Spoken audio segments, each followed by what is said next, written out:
Guys, today we're going to be talking about foundation, how you should apply your foundation, concealer, what preparation steps you need before, and I'm just going to compare both of my sides to show you the difference. For my right side, I'm going to be going with toner. I love toners because they're not going to give me extra oils and they're going to moisturize my face pretty well. This side, I'm going to live with no hydration.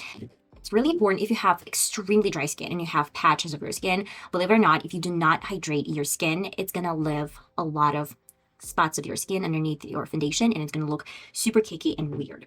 With Nivea aftershave lotion, I want to add a little bit more hydration in this area. My husband has pretty oily skin, but when he uses this product, it doesn't give him a lot of oils, but moisturizing skin pretty well. And my last step in this hydration routine, I'm adding a little bit of sun cream. This is Korean brand. I love this formula a lot. It works really well with other products. I'm going to show you today's routine with a stick foundation. This one is from Wet n Wild. Go with this foundation or any other foundation and a brush. This way you get even application. You don't really get a lot of the product and it's going to look super pretty and even. I'm going to grab my fluffy brush to get a little bit of the product, get it on the back of the hand and get it from the back of the hand. This way you're going to get even distribution. I'm going to pat a few times on the back of the hand. So we're going to take off extreme amount of the product from my brush. And then with the circular motions, I'm going to place this foundation on top of my face. You can tell that we get product, but it is not too much. And I know a lot of gurus and makeup artists, they're going with the stick foundations to get a full coverage. But this way, I mean, going with a fluffy brush and a little bit of product, you can control the coverage. And I'm going to lift this space underneath my eyes with no foundation. This way I'm going to make sure that when I get a little bit of concealer underneath, it's not going to be a lot of product building in my fine lines, and we're going to avoid this problem in the future. If we're talking about this side, going straight with a product with no hydration is not always good. You can use maybe brushes or even your own fingers. Let me show you how it's going to look with your fingers. Because I know there are definitely people doing this type of looks, just blending with their own hands. Immediately it's going to look cakey and weird. Or I know other people that will go with foundation brush and then will go over with the product. And this way it's so much better. But if you feel like hints is the only way to apply product, okay. And they will go underneath their eyes with the same product. And you can tell that it is a little bit cakey in this area. And we haven't even set my face with anything else. Now, let's do my concealer. My favorite concealers to go with is Sephora Best Can Ever and L.A.Girl Pro.conceal. I'm going to add a little bit of L.A.Girl underneath my eye. And I will go with this amount of product in the inner corner of my lower lid and in the outer corner with the same L.A.Girl concealer.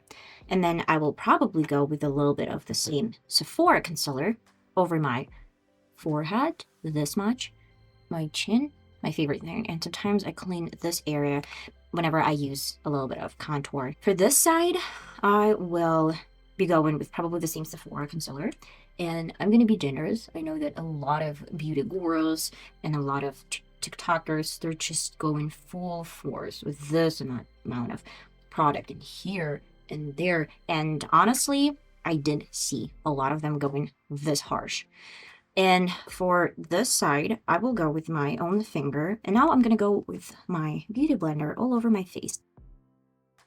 So for this side, you can go with a beauty blender, which I know a lot of people do, but I don't know why they use dry beauty blender. This is damp beauty blender. I rinsed it with water a couple of times, squeezed this out, and it's bouncy. This is not. It's definitely dry, and I see a lot of people going with a dry beauty blender. Let me show you the comparison between my left side and this area in particular, because it's a little bit cakey, especially my nose area. It has a lot of product. My under eye concealer, it is gross, and this is the right side. Hydrated, well blended. Believe it or not, I see a lot of gurus doing this routine, probably with a damn beauty blender, but still they have a lot of product. And my right side, I will set with powder. This is catrice powder, pressing powder. Honestly, you can use loose powder or you can use pressing powder. Let's go with the pressing powder. I love it. I'm going to use big and fluffy brush, tab it off. And for my right side, I will definitely use big and fluffy brush.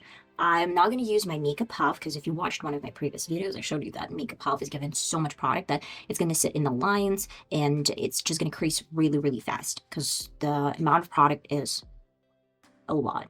And a little bit underneath my eyes with any leftovers because we're still going to use a little bit of powder later. For my left side, I will be doing same powder, but with a makeup puff. I'm going to grab this much. And I see that, you know, even if you do a makeup puff, they don't really take it off on the back of the hand. This way, you're going to make sure that some excess product is going to be on the back of the hand and you're going with minimum product on top. Though I tried it with minimum product, with a lot of product, still was a lot. But if you are not doing this the proper way and you think more product better, it's going to be on top. And at first it's not going to look bad. At first it's going to look more or less decent, I would say. I'm going to do a wear test and I'm going to show you what's going to happen later. And I'm going to do the same amount of product underneath my eyes. I'm going to start the clock now. It's 22 minutes past 2 p.m. We're going to see how good this technique is. So this is my right side, guys. And this is my left side. And I want to show you one of my favorite steps to do with my right side. I'm going to be going with Keep It Perfect Makeup Fix and Spray. And I want to go with my Beauty Blender, Damn Beauty Blender, and just lightly dab the rest of my face with the Beauty Blender. And for my left side, I'm just going to leave it like this because I do know that. As a matter of fact, I know a lot of makeup artists, they're just sent face with nothing else. And that's it. Well, let me show you guys what I have for my left side. I've been literally wearing this makeup log for 15 minutes, I'd say, and here's the difference.